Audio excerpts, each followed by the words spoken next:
Ремонт стульев в Алмате. Кому нужен будет ремонт стульев, обращайтесь, с удовольствием поможем.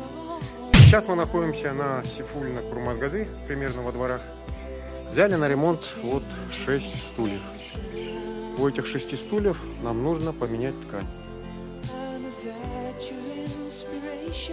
И один стул из этих шатается. Будем переклейку делать в одного стула. Кому нужен будет ремонт стульев, обращайтесь, с удовольствием поможем.